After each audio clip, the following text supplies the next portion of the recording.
Welcome to the lecture. My name is Sonen Jamil. Today we will discuss Windows method. Last time we saw that why Windows method is used whenever there are sharp transitions, that is Gibbs effect, Gibbs oscillation.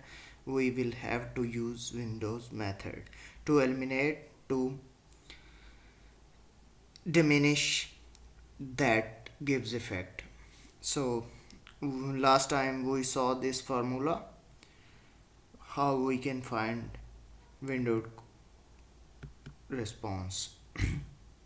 And then we discussed some windows like rectangular window, triangular window, Hamming window, Hanning window, Blackman window.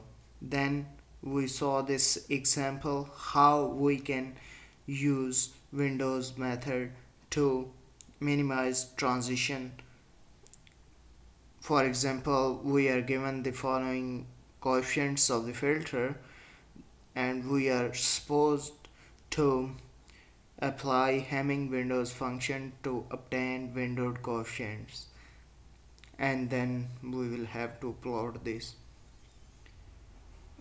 What Hamming window is? This is the formula of Hamming window: 0.54 plus 0.46 cos pi n by m. M is obtained by the formula, that is 2m plus 1 is equal to number of tabs. Then we can find m is equal to 3, and substituting the values in the equation that is related to Hamming window, we can obtain the windowed sequence. Then what we'll have to do is just to multiply these coefficients with the filter coefficient to get window coefficients. This was all about the previous lecture.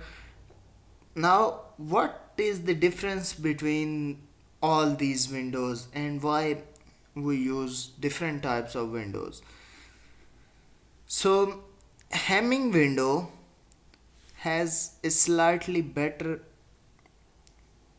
roll off. Mean, whenever we need a better roll off, we apply Hamming window. While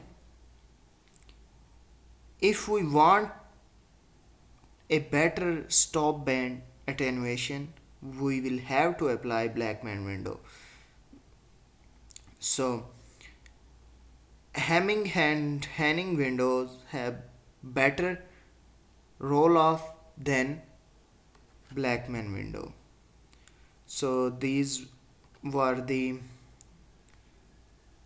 formulas to find the filter length using different windows. If we are asked to design a filter with stop band attenuation of 21 dB, passband ripples 0.7416, then how many tabs or what will be the length of filter we can find by using this n is equal to 0.9 by del f. Del f is the frequency resolution. So for Hanning, Hamming, Blackman, the following formulas are used. Let's have an example.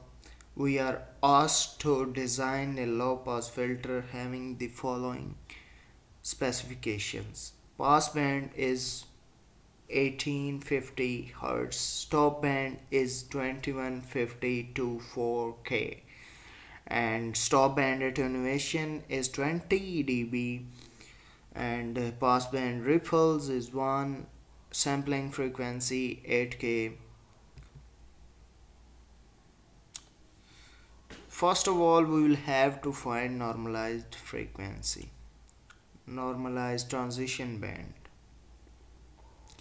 So to find normalized transition band we'll have to subtract pass band minus stop band. The pass band frequency minus stop band frequency, because we are going to find the transition region, then divided by the sampling frequency, that is 8k, we will get this point 0375 is the frequency resolution.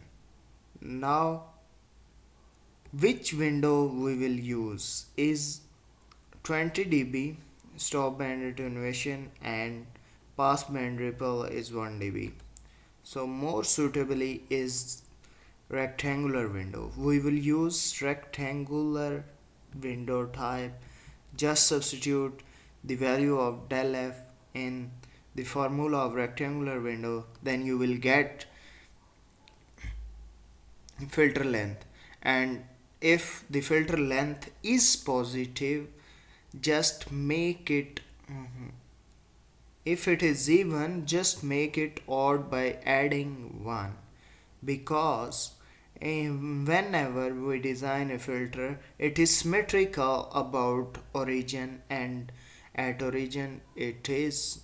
So if we add origin and two symmetries about origin, then it becomes a odd number.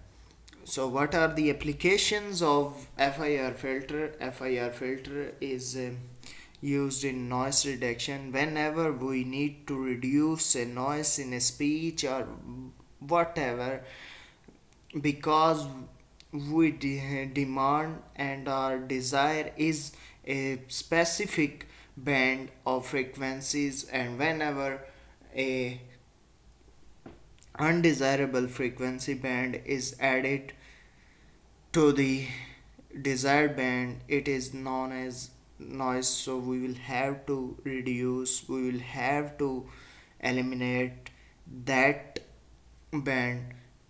For that purpose FIR filters are used.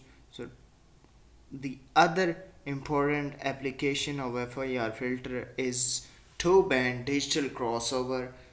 In that, what we'll have to do is just apply a low pass filter and high pass filter. Low pass filter gives us low frequencies that are used by woofer, and the high pass filter gives us high frequencies that are used by tweeter.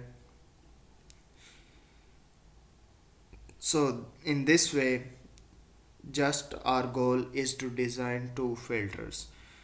So that's it for today's lecture. Thank you very much for watching. Next time we will discuss frequency sampling method to design a FIR filter.